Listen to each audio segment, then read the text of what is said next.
বাংলায় যা দোল, বলিউডে তাই হোলি। বছরের ব্যস্ততা একদিকে, আর একদিকে রঙের পরব।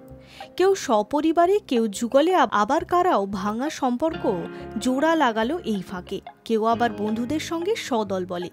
যে যেভাবে পেরেছেন সেইভাবে উদযাপনে মেতেছেন। পর্দায় তিনি কখনো রেখার সঙ্গে খেলায় মাতোয়ারা, আবার কখনো হেমার সঙ্গে। কিন্তু বাস্তব জীবনের সঙ্গিনী জয়া বচ্চনের সঙ্গে প্রায় প্রতি বছরই এই দিনটি উদযাপন করে থাকেন বলিউডের মেগা সুপারস্টার অমিতাভ বচ্চন। এবছরও সপরিবারে প্রথা মেনে ন্যাড়াপোড়া করেছেন তারা। অন্যদিকে অভিনেতা ভিকি কৌশলের সঙ্গে প্রায় 4 বছরের বিবাহিত জীবন। বিয়ের পর থেকে প্রতি বছরই রঙের উৎসবে সামিল হতে দেখা গিয়েছে ক্যাটরিনা কাইফকে। এবারও স্বামী, দেওর, শ্বশুর শাশুড়িকে নিয়ে হোলি খেললেন নায়িকা। স্বামী ভিকির গাল সোহাগের রঙে রাঙালেন ক্যাটরিনা কাইফ। গত কয়েকদিন ধরেই মায়ানগরীর সরগম বিজয় বর্মা ও তামান্না ভাটিয়ার বিচ্ছেদের খবর। সদা একসঙ্গে থাকতেন যে জুটি, তাদেরই নাকি পথ আলাদা হয়ে গিয়েছে। কিন্তু রঙের উৎসবে যেন ফের কাছাকাছি তারা। এই দিন অভিনেত্রী রবিনা টন্ডনের বাড়িতে রং খেলতে থেকে বেরোতে দেখা গেল যুগলকে। যদিও তারা আলাদাভাবে এসেছেন এবং আলাদাভাবেই বেরিয়েছেন, তবে যখন বাড়ি ফেরেন তামান্নার সারা শরীর জুড়ে সবুজ গোলাপি রঙের ছয়লাপ।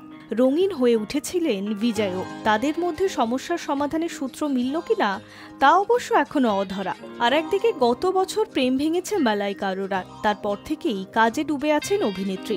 দোলের দিনেও তার ছুটি নেই। কলকাতায় এসেছিলেন অভিনেত্রী এক অনুষ্ঠানে। সেখানে নিজের ঢোলনা গানে নাচতে দেখা যায় তাকে।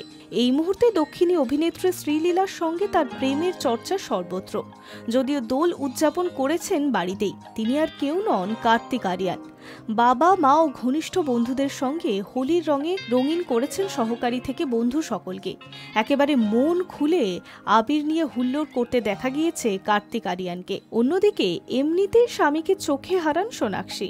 তবে রঙের উৎসবে একা একা কেন সোনাক্ষী? এই মুহূর্তে নিজের আসন্ন ছবির শুটিং নিয়ে ব্যস্ত অভিনেত্রী। জাহিরও রয়েছেন মুম্বাইয়ে। বিয়ের পর প্রথম দোল জাহিরকে ছাড়াই কাটাতে হলো সোনাক্ষীকে। ক্যাটরিনা কাইফ, ভিকি কৌশল, কার্তিক আরিয়ান, মালাইকা অরোরা ছাড়াও এই দিন আরও অনেক সেলিব্রিটিকে হোলির আনন্দে মাতোয়ারা হতে দেখা গেল। Hi news network.